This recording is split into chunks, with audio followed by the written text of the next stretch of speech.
Bonjour et bienvenue dans ce flash d'information. Nous sommes dimanche 8 mars et c'est la journée internationale de la femme.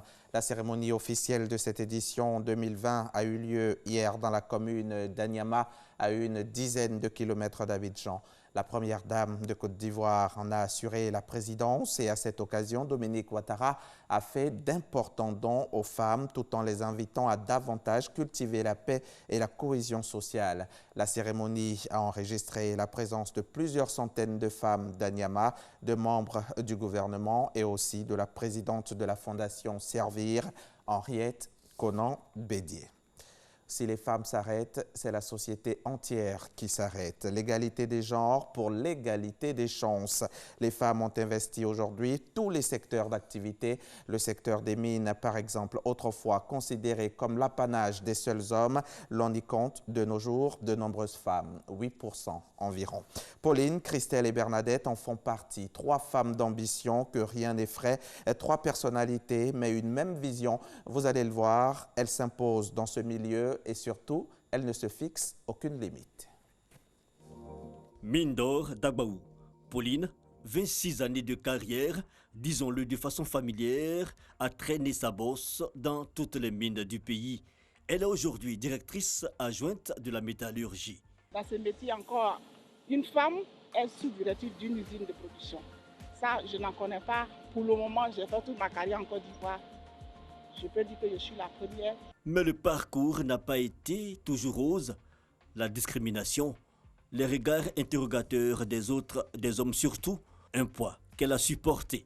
Au préalable, quand tu arrives en tant que femme dans ce milieu, on dit qu'est-ce qu'elle vient faire. Il y a les préjugés, mais aussi je peux dire que j'ai eu ma part d'honneur. Pauline, surnommée la femme au doigt d'or, a participé à la création des principales mines du pays. Une pionnière donc, dont l'efficacité dans le travail a profité aux cadettes comme Christelle, ici. Nous sommes sur site pour nous rassurer en tant que responsables environnement que tout ce que nous faisons comme activité au niveau de la mine n'ait pas de répercussions sur l'environnement immédiat, c'est-à-dire la communauté qui vit autour de nous, la faune, la flore qui font aussi partie de l'environnement. Foi en soi et détermination, des caractéristiques qui ont propulsé ces femmes vers l'accomplissement dans leur métier. C'est aussi le cas pour Bénédicte.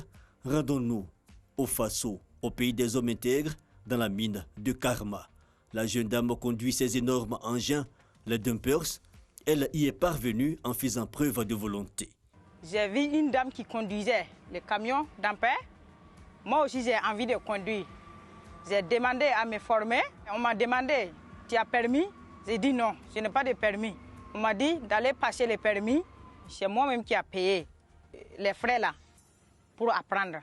Aujourd'hui, le regard sur les femmes dans le secteur a changé. Des femmes qui s'affirment et qui sont légitimes pour donner de la voix et s'adresser à d'autres femmes. D'abord, il faut être compétitif sur le marché et puis aimer aussi ce qu'on fait. On peut commencer avec un diplôme très bas ou pas de diplôme du tout. Mais il faut pouvoir avoir la détermination, l'ouverture d'esprit, pour pouvoir poursuivre ses études, même étant en fonction. Selon le ministère des Mines de Côte d'Ivoire, certaines mines emploient aujourd'hui plus de 8% de femmes. L'engagement aujourd'hui est d'atteindre les 10%. Et justement, pour coller à l'actualité, tout à l'heure à 13 h, dans le cadre du magazine du dimanche, je recevrai la secrétaire d'État chargée des droits de l'homme, Aimé Zébeyou, avec qui nous ferons l'état des lieux des droits de la femme en Côte d'Ivoire. C'est à ne pas manquer. Rendez-vous donc à 13 h sur RTI 1.